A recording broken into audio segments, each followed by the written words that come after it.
Orli, seja bem-vinda, Catito. Estamos começando, então já vou chamar o Catito, nosso convidado especial.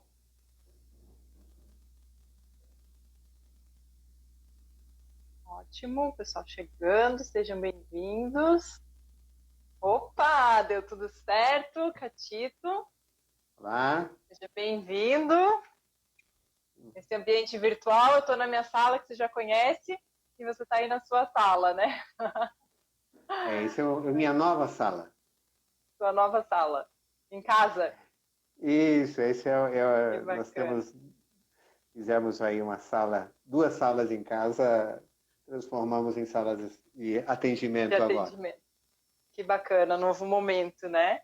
Que bacana, estou vendo Uhum. aqui várias pessoas entrando, Beri, Silvia e tantas outras aí, Orli, né? Vários profissionais aí entrando, sejam muito bem-vindos. É um prazer enorme estarmos aqui em nome do CNF, né? No Instagram do CNF, então representando o CNF, que essa é a terceira live de um movimento que a gente está fazendo semanalmente, trazer, né, pessoas profissionais aí que possam compartilhar conosco seus saberes nesse momento de tanta mudança, de tanta apreensão, né, e ao mesmo tempo de tanta união, né.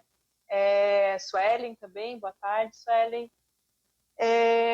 Então, a gente está fazendo esse movimento das lives como uma forma de nos capacitarmos, né, capacitarmos nossos voluntários e interessados, né, essa possibilidade do Instagram aí traz uma amplitude muito grande, a gente comentava há pouco, né, Catito, pessoas de fora interessados, né, e de fora de onde? Porque eu estou em Joinville e você está em Curitiba, né, então dá uma É, possibilidade de, geográfica de muito fora e de interessante. dentro, agora eu estou vendo que entrou o Milton aqui, que é de Presidente Prudente, A lá, um pessoal Vanessa, muito bacana.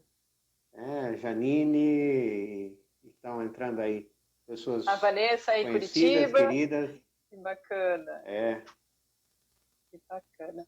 Então, e aí dentro desse movimento, né, de a gente fazer essas lives, tem um tema, bom, primeiro de tudo é uma pessoa que não poderia faltar na nossa lista, né, na nossa intenção, então a gente agradece enormemente ter aceitado o nosso convite, né, como diz a Marilda, é o professor, né, que sabe muito, né, tem exageros, mas a gente reconhece aí uma caminhada longa de aprendizado, né, de conhecimento técnico e prático e com muita sabedoria e transparência nos passar, né, passa esse conhecimento de uma forma muito agradável para nós, né. Então, não poderíamos deixar, né, de fora essa personalidade aí da sistêmica no Brasil, né, e E também esse tema, né? A gente falar de perdas e lutos, né? Nesse momento assim de tanta delicadeza que estamos vivendo, né? E um assunto um tanto quanto tabu, né? Principalmente morte, né? É um assunto que é muito evitado, né? Em regra geral. E de repente virou a principal pauta dos noticiários, né? No mundo. E aí como é que você vê, como é que isso tem impactado as famílias, as pessoas na sua visão?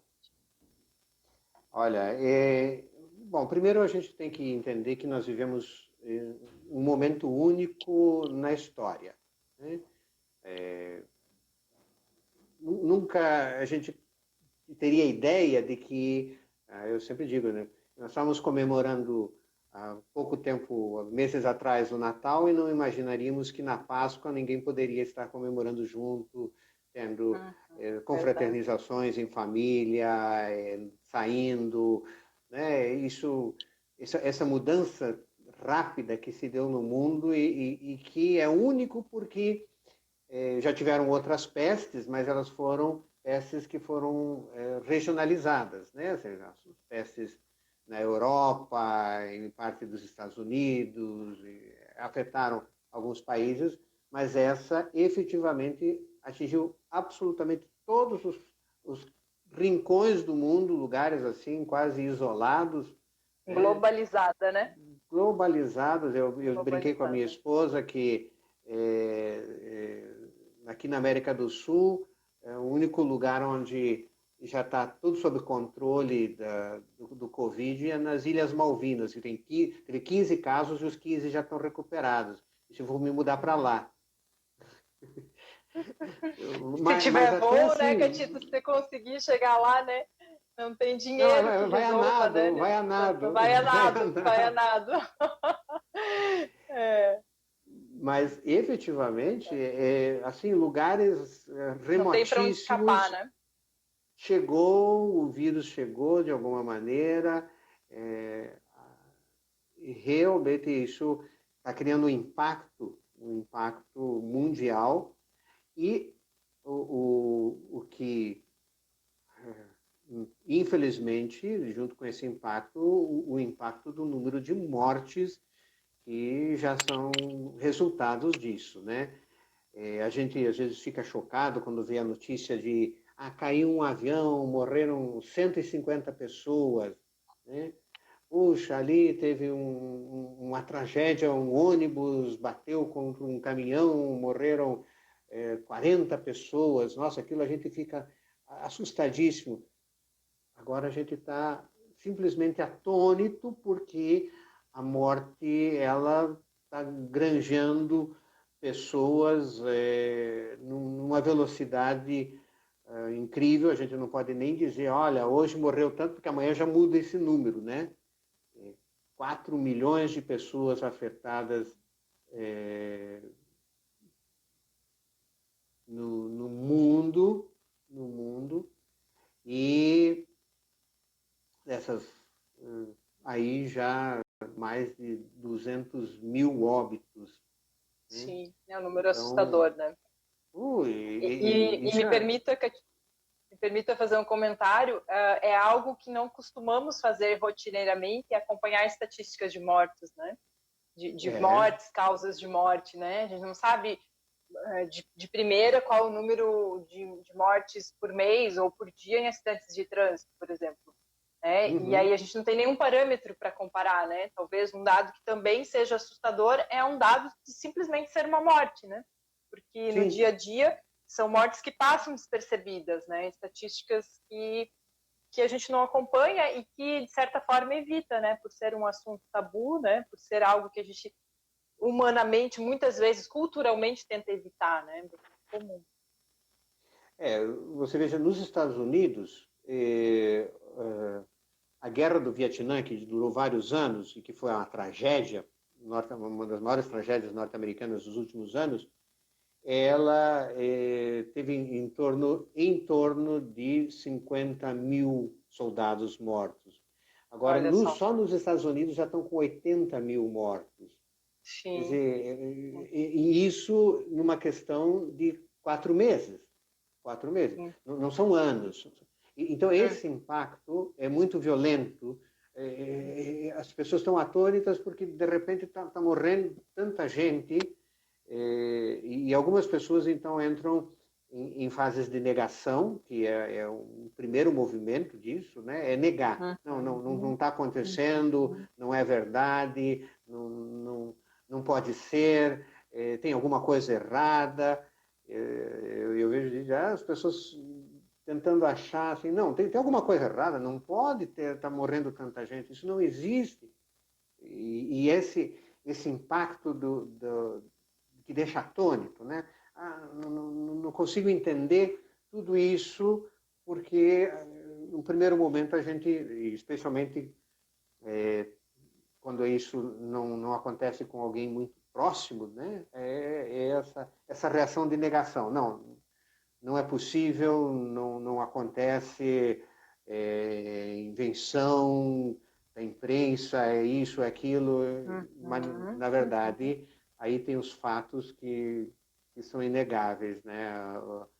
Os números, as estatísticas, seja Inegáveis, né? lá subnotificados ou não, seja lá o que for, mas, e aí começa a afetar, porque daqui a pouco você já começa a saber do caso de um parente do Um vizinho, conhecido. ou sogro do amigo, e etc. E a gente Personifica, né? próxima, Vai personifica, personificando, né? Uhum. E e aí aí vai assusta mais. gerando a angústia, né? A angústia, puxa, isso aqui está aí do lado de fora da porta, será que vai entrar?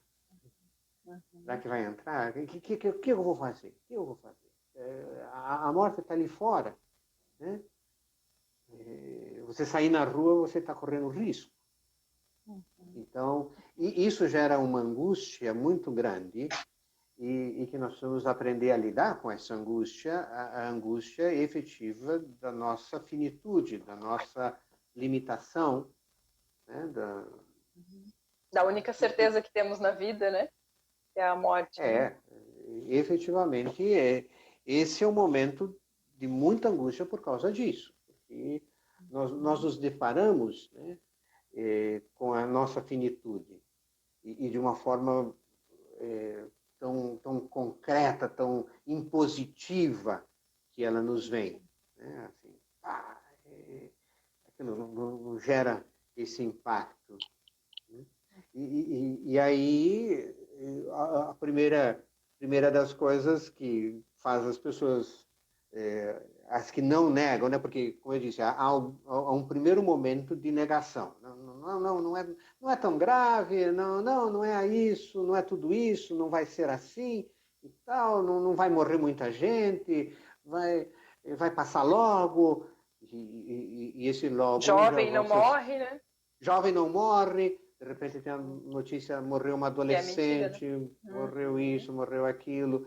E, e, e, e aí o segundo momento, quando se passa esse momento da negação, vem aquele momento de qual é o sentido que estou dando para a vida?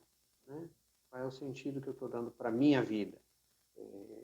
A minha vida tem sentido, não tem sentido?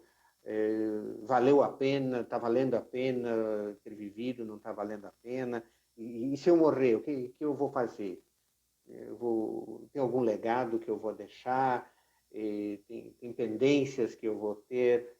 Então, tudo isso vem de uma forma mais consciente, menos consciente, isso vem à tona, né? Esse momento, todo esse momento de morte, de estar circundados pela morte, traz isso, né? Traz isso.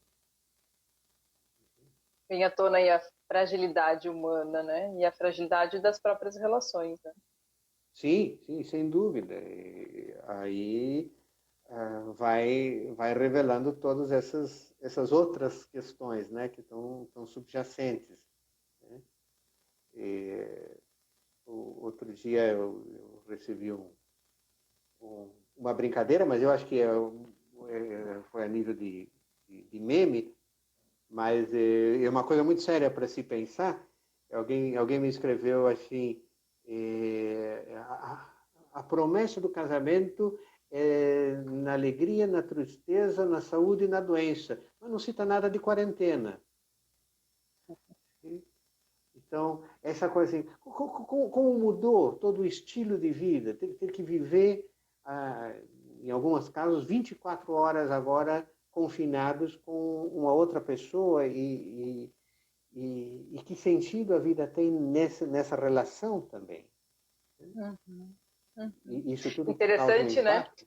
Essa brincadeira, porque a quarentena ela é em função de uma saúde, da saúde, né? Da possível doença. Então, está incluído, né, na saúde, na doença, na alegria e na tristeza, né? Para alguns é uma tristeza. A tristeza, principalmente porque as muletas foram proibidas, né? A muleta de programas de viagem, né? De anexos à vida, todos foram tirados ao mesmo tempo, né? O que também é um luto, então, né? Uma perda. Tá? E aí o que as pessoas vão fazer, né? Se antes maquiavam muitas relações com essas distrações, o que eu chamo de distrações. A gente tem muitas distrações, né? Vamos programar uma viagem, vamos tomar um sorvete, vamos nos distrair, vamos assistir o futebol no domingo à tarde, nem futebol não tem, né? Agora para os maridos se distraírem. Então, tudo isso fica... Há muitos anos eu não assisto, mas não tem novela, né? É algo que sempre fez muito parte da cultura brasileira, né? Quantos anos, nenhum motivo se tirou novela, né? Tirou a gravação, né? Então, mexe, é uma situação que mexeu com a rotina totalmente, né? mexeu com a rotina e isso tudo são perdas também, né? Não é só a perda das vidas, tem todas essas perdas secundárias aí, que estão a reorganização de todo o tempo, você vive um outro ritmo, um outro tempo agora, né? Não se vive mais esse tempo do Cronos. Algumas pessoas dizem que estão tendo uma noção um pouco perdida de tempo, né? Como está passando o tempo. Alguns acham que está passando rápido demais e às vezes o dia é muito entediante. E isso tem a ver também com a nossa relação com isso, com os meios eletrônicos, né? Que são geradores dessa perda de noção de tempo, né? Muitos deles. Você fica aí, se vai ler uma notícia, né? E aí fica 2 horas lendo notícias, e normalmente as notícias mórbidas, assim, né? Morreram tantos aqui, foram infectados tantos lá, e etc. E isso vai assustando. Né? Mas... A, a, a Ana Virgínia colocou um comentário aqui interessante, o quanto isso mexe com as nossas referências, né? O quanto a gente foi arrancado das nossas referências abruptamente, né? Enquanto Sim. aquela rotina do trabalho, do consultório ou da empresa, enfim, da escola, né? Tem crianças e principalmente adolescentes em sofrimento por toda essa mudança da rotina, né? Alguns Claro. têm aula à distância, outros não têm, né? E aí ela pergunta se o isolamento poderia ser um luto. Eu diria que o isolamento em si não é efetivamente um luto. O isolamento ele vai trazer à tona uma série de questões como essas, né, de mudanças que precisam ser administradas. Uma das coisas que eu tenho referendado muito aos meus pacientes é crie rotinas, não deixe de criar rotinas, né? Por mais que você está fazendo home office, está ficando em casa, levante nos mesmos horários, troque de roupa, não fique de pijama o dia inteiro, se penteie, se preciso Se até arrume, faça né? uma maquiagem, se arrume, se faça uma maquiagem, coma nos mesmos horários, vá dormir nos mesmos horários. Já tem gente que está completamente trocando a noite pelo dia, porque aí fica fazendo o trabalho de madrugada, assistindo séries e se perde. E aí há um sentido realmente que perde completamente a referência, né? Totalmente. Porque não é férias, Eu, né? não é Não, férias. de forma nenhuma, né? É uma mudança drástica na nossa forma da rotina. Eu disse para você, né? Eu criei 2 novos consultórios aqui em casa. Uhum, E, uhum. eu tenho um consultório da minha esposa e tenho o meu. O que era o nosso escritório ficou o consultório dela, o que era o quarto de hóspedes ficou o meu consultório aqui. E a gente levanta, toma café junto, daí a gente se despede e diz, tchau, estou indo trabalhar. E cada um vai para um canto da casa, efetivamente, mantemos a rotina. Claro, é uma rotina distinta. Aí, como nós temos muitos psicólogos e gente também ligado ao aconselhamento, já aproveito para dizer, não façam atendimentos diretos. Não façam atendimentos diretos. Sempre dê um intervalo, no mínimo 15 minutos, 30 minutos o ideal, termina.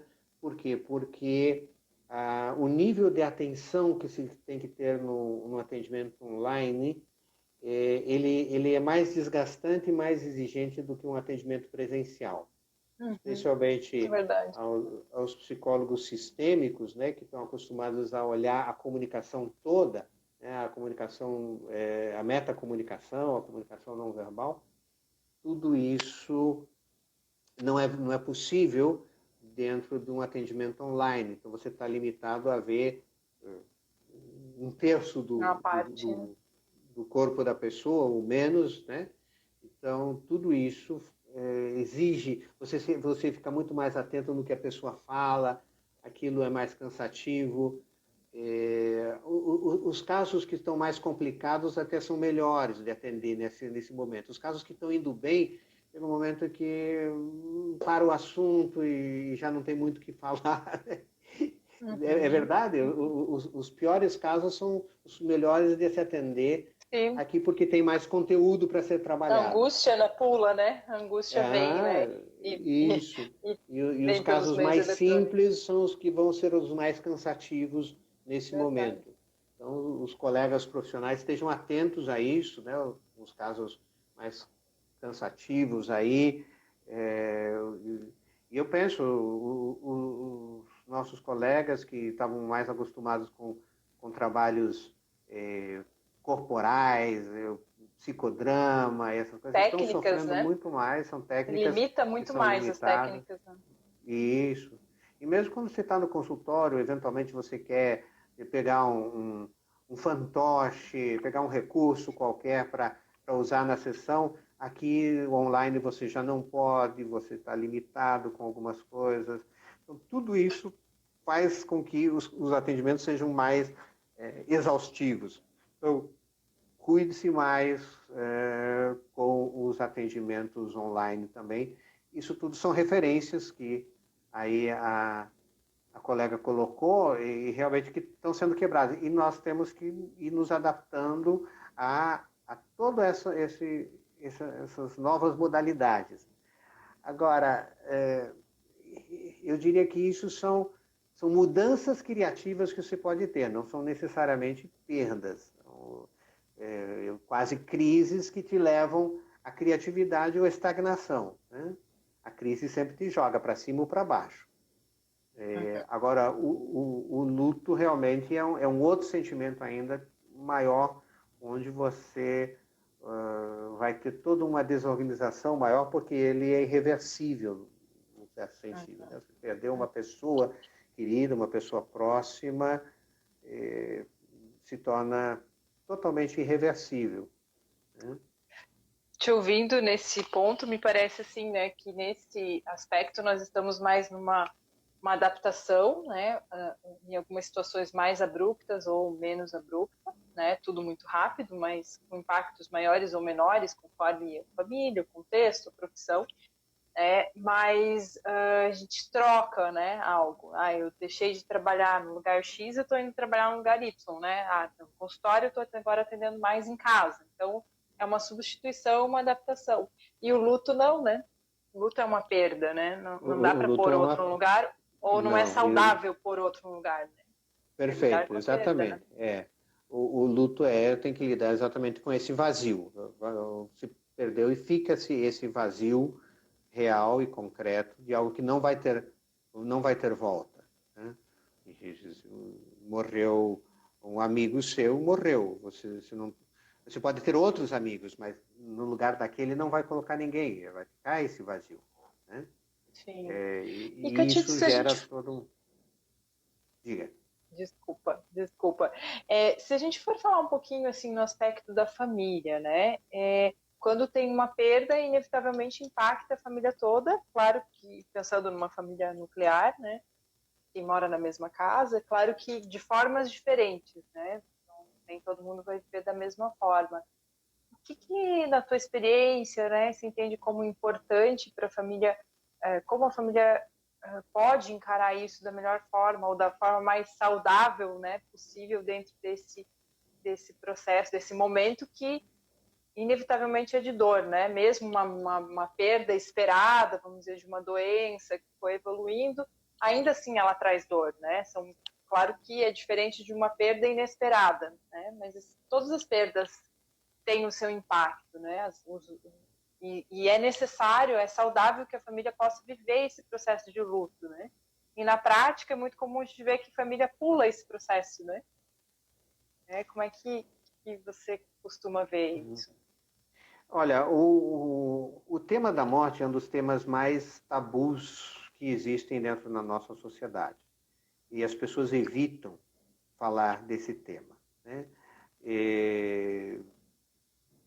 Justamente pela questão de como está estruturada a vida, que sentidos se dá na vida, que se referência se tem para o viver. Então as pessoas não falam. Vamos continuar vivendo como se fôssemos viver eternamente. E esse é um erro. Esse é um erro. A família, e a família nuclear, nesse sentido, precisa conversar sobre a morte. Algum dia os pais vão morrer, algum membro próximo vai morrer, né? Numa tragédia, eventualmente um filho morre antes que os pais, né? Então, eu diria, uma forma de diluir um pouco a angústia é conversar sobre a morte. Conversar sobre a morte em família. Vamos conversar. Qual é o significado para mim da morte? Qual é o sentido que nós damos para a vida? Que projetos a gente tem a curto, médio, longo prazo? Como isso dá significado para a vida? Né?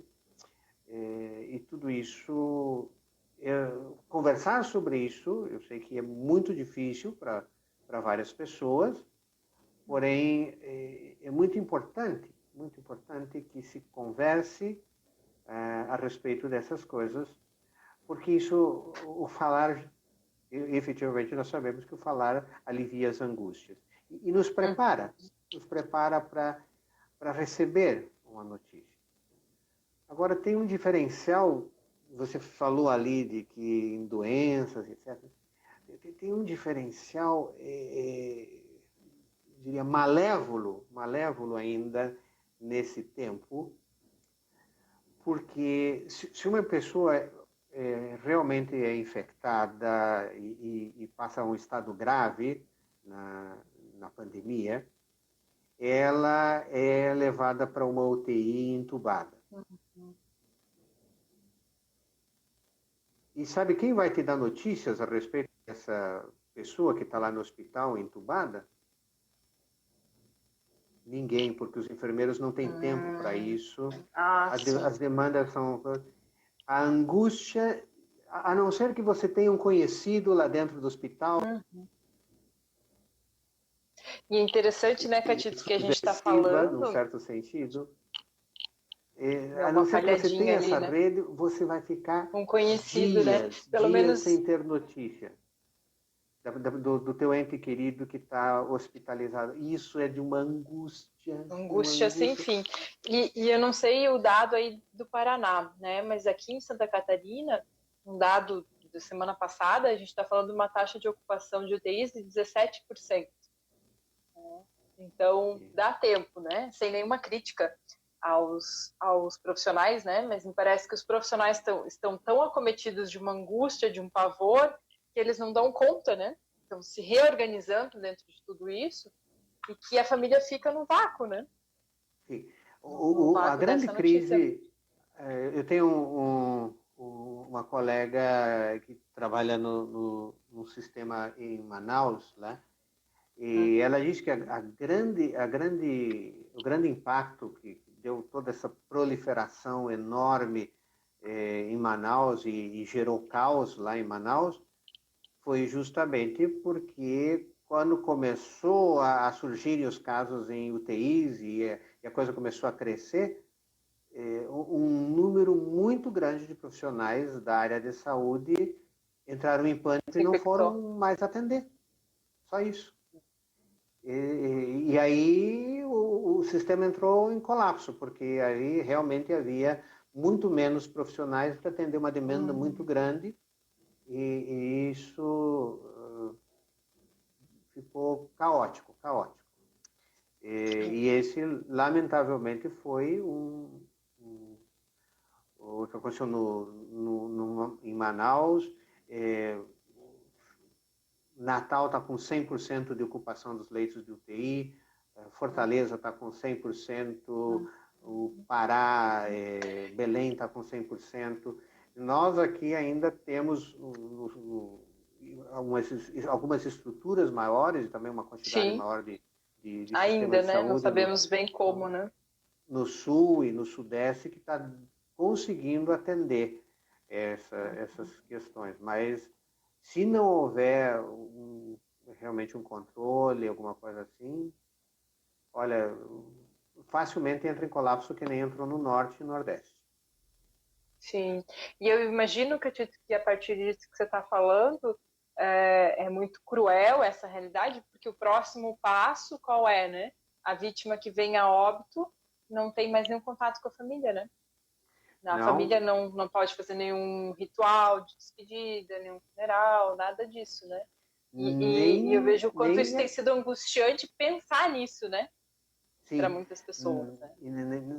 nem abrir o caixão não é possível. Então, a última Uhum. Nem saber se é a visão que pessoa que você está vai lá, né? ter né, a última visão que você vai ter é dela entrando no hospital, indo para a UTI. E se ela vier a óbito, foi a última visão que você teve da pessoa. E às vezes esse óbito demora 2 semanas, 3 semanas, 4 semanas, não se sabe, né?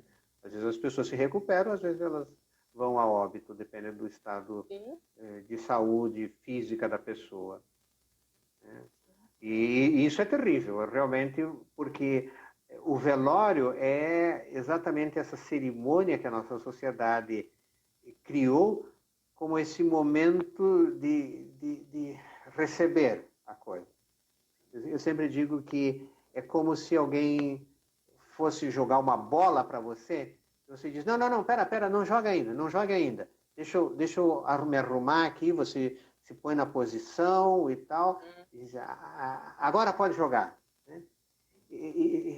Esse movimento é o velório. Diz, não, não, não, me dá aqui, agora eu vou entender que morreu, então se faz um processamento, as pessoas vêm, elas cumprimentam, elas Concreto, né? choram. Muito concreto, Concreto, né? concreto. Eu tive um pastor amigo meu aqui, algumas semanas atrás, que fez o sepultamento de uma pessoa que faleceu por Covid. E aí ele disse, os agentes funerários vêm todos Paramentado. paramentados lá, pegam o caixão, a família fica longe, o pastor do outro lado fez uma oração, enterraram, ninguém pôde se abraçar, ninguém pôde tocar um no outro e acabou. É todo um processo abreviadíssimo, terrível, terrível. Para o processamento emocional, isso aí é um impacto fortíssimo, fortíssimo. Né? De você não poder ver. Tem gente que realmente fica com essa fantasia, mas morreu mesmo, eu não vi a pessoa morta. É como num acidente, quando acontecem as tragédias, né? Essas tragédias psicossociais, Brumadinho e coisa assim, as pessoas ficam procurando, porque elas não conseguem acreditar que aquela pessoa morreu. Enquanto não vê o cadáver, parece que não cai a ficha. E para algumas pessoas está tendo isso, elas veem o caixão fechado. É difícil isso, é difícil ver essas. Sim, é uma situação onde muita coisa ao mesmo tempo, né? E a Rose e a Camila, né, comentaram o quanto todo o sistema de saúde está se reorganizando e quanto os profissionais estão precisando se reorganizar de uma forma muito rápida, né?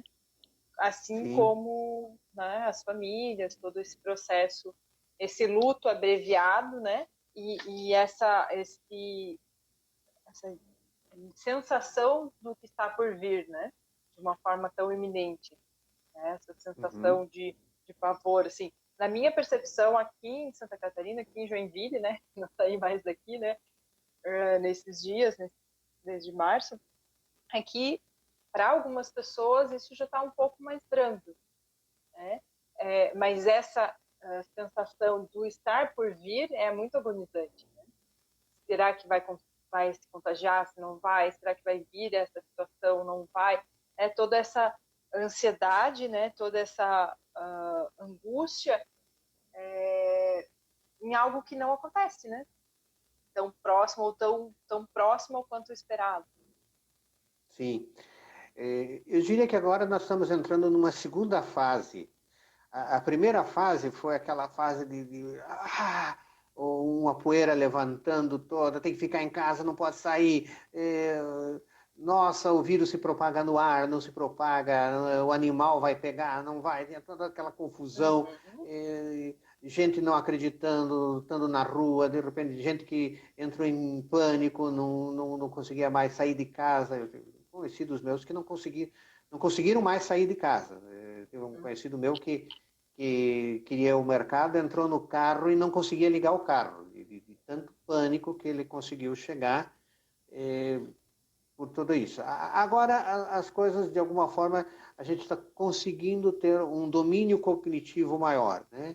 Na medida em que as coisas vão indo, a gente vai tendo esse domínio cognitivo. Isso é uma boa saída para esse processo do luto, né? Já aconteceu, está acontecendo, é irreversível, não tem como deter, vamos ter que enfrentar. Vai ter muita gente ainda que vai ser contaminada, infelizmente, vai ter gente que vai morrer. Temos que ser responsáveis, evitar de nos contaminarmos, evitar de transmitir contaminação para os outros, ter uma solidariedade social maior e tal, tudo isso. Mas aí entra essa segunda fase de que entra dia, sai dia, a gente está dentro de casa fazendo as mesmas coisas. Né? No começo teve todo aquele caos, né? Puxa, vou dar conta, agora a casa está cheia de gente, suja mais, tem que lavar mais, tem que lavar todas as coisas, tem que lavar as compras, Cozinhar.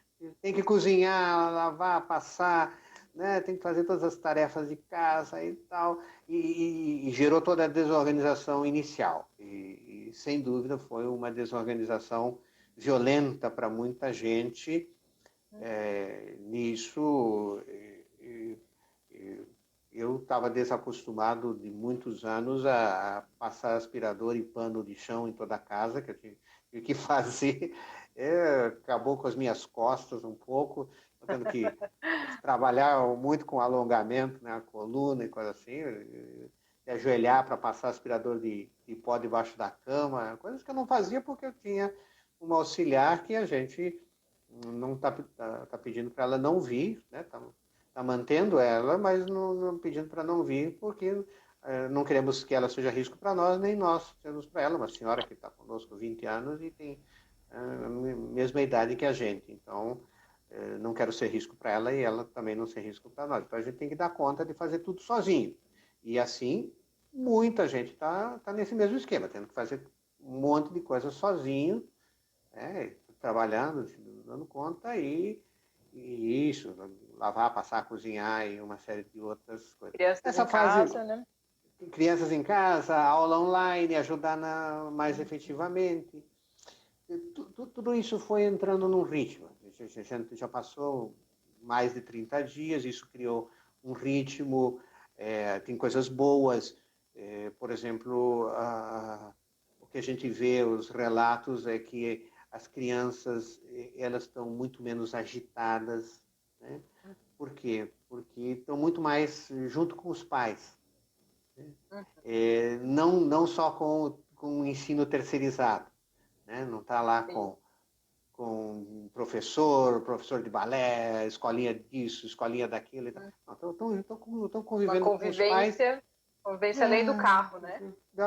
Isso, deu esse relaxamento, não está o tempo todo em redes sociais, estão podendo fazer coisas divertidas, mais em família e tal. Passou aquele primeiro momento de desorganização, já começa a criar esse ritmo e começa a criar esse relaxamento também intrafamiliar disso tudo. E agora começa, o que vai começar agora? Eu chamo dessa segunda fase de enfrentamento de toda essa situação, que é a questão desse... Seria um tipo de tédio, uma angústia. Quando é que isso acaba? Vai Quando é que eu vou passar, né? poder... Mas Vai quando? passar, mas quando? Quando é que eu vou poder ir de novo no parque? Quando é que eu vou poder ir visitar os meus amigos? Quando é que eu vou poder fazer um churrasco aqui em casa para essa coisa assim, começa a angustiar, mas não acaba nunca, só aumenta o número de casos, pô, e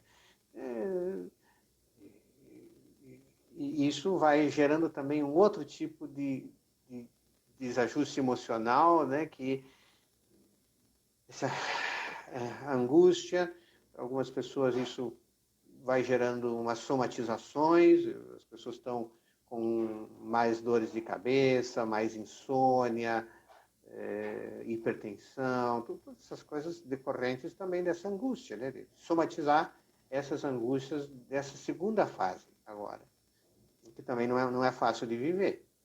Né? E quem sabe é uma alternativa para o mundo daqui para frente, de vivermos dentro das casas por um bom tempo. Sim. É, E, e é interessante que vai na contramão a toda forma que o mundo estava organizado, né? De ter controle, um suposto, né? Mas é uma ideia de ter controle sobre as coisas, planejar. A gente não consegue planejar o dia seguinte ou a semana seguinte com muita clareza, né? Muitas coisas isso. vão mudando rapidamente. Né? Uma ideia de ser muito produtivo e de repente agora você começa a questionar, né? Como é que é essa produtividade? Né? Será que precisa ou é possível, né, ser produtivo o tempo todo, né, correr atrás de sucesso, ou ao mesmo tempo as pessoas ficam correndo atrás não sabem nem do que, né? E de repente dá aquela freadona abrupta e essa reorganização forçada, né? Isso. Isso. E a mesma sensação, quem já andou de montanha-russa, né?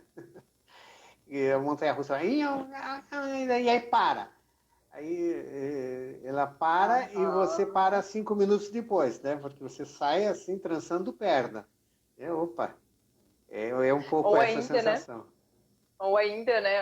Você fez a analogia da montanha-russa, você sobe, né? Ela subiu, desceu, e aí às vezes sobe e dá aquela paradinha para daí descer, né? E aí, aquele Isso. momento está lá em cima esperando, né? Como é que vai ser essa decisão antes de acabar, né? Enquanto isso é angustiante, né? Não sabe se vai ser algo radical ou não, né? Vai ser a parte prazerosa ou aquela parte que mexe com as entranhas, né? Na montanha russa. Interessante, ó. Uhum. Eu uso uma figura que aqui no Brasil não é muito conhecida, né? Só, só as pessoas mais da minha geração conhecem, que é você estar andando de trem. Né? Hoje quase as pessoas não andam de trem, a não ser nos passeios turísticos, bem. Mas quando você tinha o trem de trem de passageiro, eu peguei trens de passageiros, e o trem pega uma velocidade, né? Não é o trem turístico que vai devagarinho para o pessoal apreciar a passagem, mas o trem de passageiro pega a velocidade. E de repente ele tem que frear por alguma coisa. É um desastre. Você voa. Porque você está. Amontoa todo mundo. Naquele ritmo, você passeia pelo corredor do trem, não tem problema nenhum, é tranquilo, você está ali. A velocidade não te afeta. Mas de repente essa velocidade é travada. Pum! Ele que freou. E freou repentino. Mas você é jogado com impacto. Aquilo lá realmente te dá um Violento. impacto muito grande. Né? Te desorganiza nesse sentido. Então, esse também é uma desorganização que se está vivendo muito hoje. E aí, juntando aqui o que a Camila e a Laurine colocaram, né? A Camila colocando o quanto, na medida que a gente vai voltando aos poucos a fazer algumas coisas que parou abruptamente, né? O quanto isso passa a ter um valor, né? Ter mais valorizados, ter essa própria convivência familiar, né? Tem uma situação de organização, desorganização, reorganização, mas de valorização das pequenas coisas, né? A minha filha tem Sim. falado muito isso, né? Tenho vivido muito isso com elas. Ai, que bom não ter que ir correndo agora, entrar no carro, sai correndo, almoça, né? E vai para a escola. A gente almoça, daí dá um tempo, daí começa a aula dela. Tem esses pequenos tempos do estar junto, né? Não estar só Uhum. fazendo as coisas no automático, né? Então, tirou muito do automatismo, né? E o quanto sim, essa privação que a gente ficou, né, de pequenas coisas, do contato, né? O quanto é difícil ficar sem abraço, né? Sem encontrar as pessoas, sem cumprimentar, sem abraçar, né? Algo que nos tirou. E muitas pessoas falam isso, que delícia quando vou poder abraçar, e a gente não sabe quando vai ter. isso. E tem um, um dado que a gente precisa ter uma atenção especial. Você falou essa coisa do abraço e que as pessoas sentem falta. Mas você, Elisa, e talvez muitos outros aqui colegas vivem uma situação, eu diria, privilegiada, porque vocês têm um núcleo familiar. Você tem sua Sim, filha, tem seu marido, sim, na carência vai lá, abraça a filha, abraça o sim. marido, assim. A E pessoa que está pense nas pessoas sozinha, que estão sozinhas, as mora pessoas que estão os moram idosos, né, mais sozinhos, ainda. idosos sozinhos, as pessoas sozinhas, como isso está esse momento, e aí já não ter toda essa, eu digo, essa produção de oxitocina, né, que o abraço promove, e todas essas Foi para notícias zero, né? angustiantes. Como se processa isso quando, voltando ao que eu falei no início, quando não se estabeleceu um, um bom sentido de vida, um, um bom, uma boa estrutura, dizer, valeu a pena. Eu costumo dizer que a vida, ela não se tem nenhum tipo de controle. A vida vem, ela vem a nós. Nós não podemos detê-la nem antecipá-la. Temos que vivê-la com aquilo que ela nos traz a cada minuto, a cada hora. E aprender a desfrutar disso, mesmo que quando são coisas que não são as coisas mais agradáveis do mundo. A gente não está o tempo todo vivendo numa viagem a Paris. Né? Estamos vivendo com situações que são difíceis, são angustiantes. E saber lidar com essa vida que vem. Vem a mim, que sentido eu dou nisso? Oh, né? Que criar, como diz Frankl, um meta-sentido. Um sentido que vá além desse imanente ao nosso redor.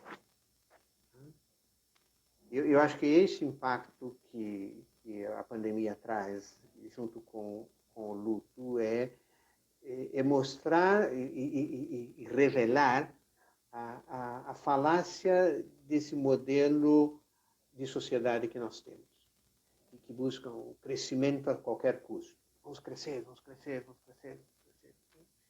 E perdeu a ideia de solidariedade, a ideia de compaixão, a ideia de proximidade. Né? E isso tudo é uma diferença. Outro dia, um amigo meu, professor, alguns conhecem o professor Gerson Fischer, ele estava trocando uma ideia com ele e ele me falou uma coisa muito interessante que me levou a uma reflexão, que a palavra compaixão, no hebraico antigo, é a mesma palavra usada para útero. E eu fiquei pensando que coisa maravilhosa isso, porque compaixão é como você cuidar do seu bebê dentro da barriga. E é esse sentimento que é um sentimento que as mulheres entendem muito mais do que nós, os homens, né? que não temos esse privilégio de carregar um bebê dentro da barriga. é um sentimento único, de cuidado. Isso significa compaixão que a nossa sociedade perdeu. E que há uma oportunidade de que essa pandemia nos leve a rever. Como ter compaixão, como cuidar das pessoas ao nosso redor. Não nesse sentido de vida desenfreado, de busca de acúmulo com a ideia de um pseudo-conforto. Que efetivamente todas as pessoas que estão morrendo, elas não são selecionadas Não por levam classe nada. social. E não levam nada, né? Não leva, não tem nenhum caminhão de mudança acompanhando nenhum cortejo fúnebre desses aí. E nenhuma conta bancária, né? E É, nem uma é conta a, bancária. é a velha história do ter e do ser, né? E de repente fomos profundamente convidados a ver isso, né? A necessidade dessa empatia, né? Como diz a Laurene ali, né? Quanto a gente precisa ter essa empatia, até mesmo essa compaixão com a gente mesmo, né? Eu tenho Sem dúvida. percebido como é comum como as pessoas se cobram, né? Cobram e sofrem muito, né? Um excesso de cobrança, porque tem que sempre acertar, tem que sempre dar conta, tem que ter o melhor resultado, e não é possível, né? Viver dessa forma. É algo que é insustentável. E essa estrutura que nos torna perversos no sentido de que nos afetamos tanto com isso que fazemos dos nossos filhos os mega competidores. Ontem estava falando com uma amiga que é professora e ela disse, um aluno meu estava chateado porque ela é professora de música, ela disse, um aluno meu estava chateado porque não está podendo ter as aulas de mandarim. Ele já estuda numa escola internacional, tem um inglês fluente e faz música, faz um esporte e ainda aulas de mandarim. Porque tem que ser um super preparado para o futuro. Eu imagino que quando que essa criança se pode ser criança? Vai ser um excelente profissional, sem dúvida. Eu não tenho dúvida de que muitas dessas crianças vão ser profissionais altamente competentes, dominando 2, 3 línguas distintas, com estruturas linguísticas diferentes. Isso é fantástico. Na minha época, a gente não tinha essa possibilidade. O meu inglês é macarrônico, eu consigo... quando eu fiz a entrevista para o meu mestrado, um dos entrevistadores perguntou como é que era o domínio do inglês, e eu disse, eu consigo chegar nos Estados Unidos e pedir hambúrguer e Coca-Cola.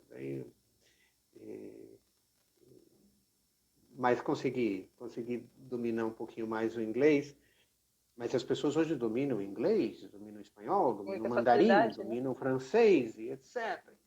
E vão ser super profissionais, não tenho dúvida de ser super profissionais. E vão pensar, o que eu fiz na minha infância? E aí a tua colocação, né, das pessoas pensarem no próprio sentido, é como se o sentido só fosse ser um bom profissional, né? Como se o sentido fosse só ganhar dinheiro, né? De uma forma isso vai tão cedo ainda. reproduzindo essa mecanização que a sociedade robotiza as pessoas que não param, não dá nem para parar para refletir. É isso. E vão passando para as próximas gerações e para as próximas, que tem que ser isso. Você tem que... E aí, quando somos assaltados com a morte de alguém querido, a gente para e pergunta, e valeu a pena?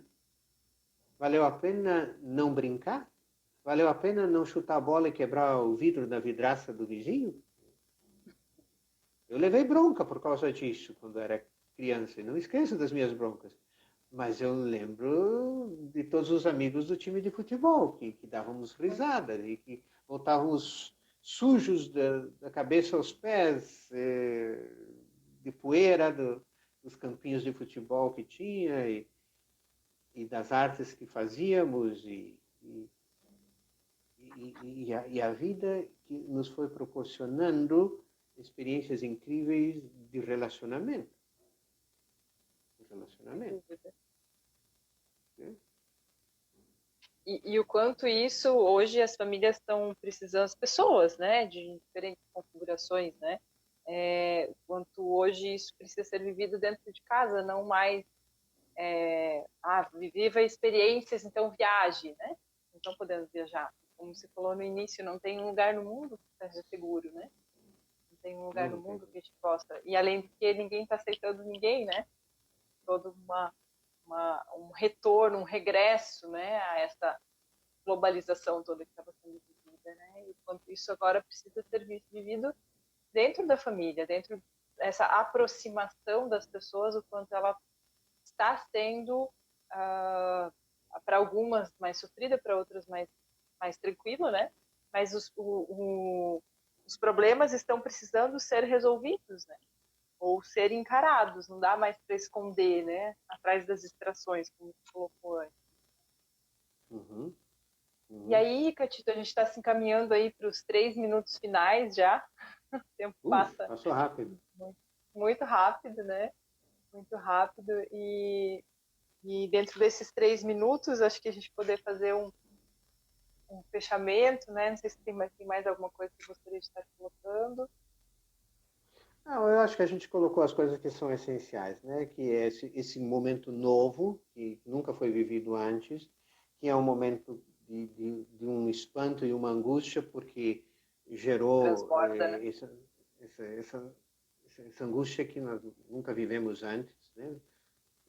Porque estamos vendo a morte rondando aí o tempo todo e passamos da fase da negação agora para a fase de questionamento, de sentido de vida e como a gente deve aprender a desfrutar a vida com aquilo que ela nos traz, e especialmente, quando possível, no contexto de família. Sim, Isso, e a gente pode aprender isso. sim, sim. Você diz, não dá para viajar, não dá mesmo, mas os meus netos foram acampar semana passada. O pai Com os armou a pais. barraca no jardim e eles dormiram a noite na barraca no jardim e ficaram eufóricos E com não tem isso. preço, né? Isso marca a Não, memória deles, né? De uma forma muito e forte. fizeram fogueira e fizeram cantando músicas em volta da fogueira, numa outra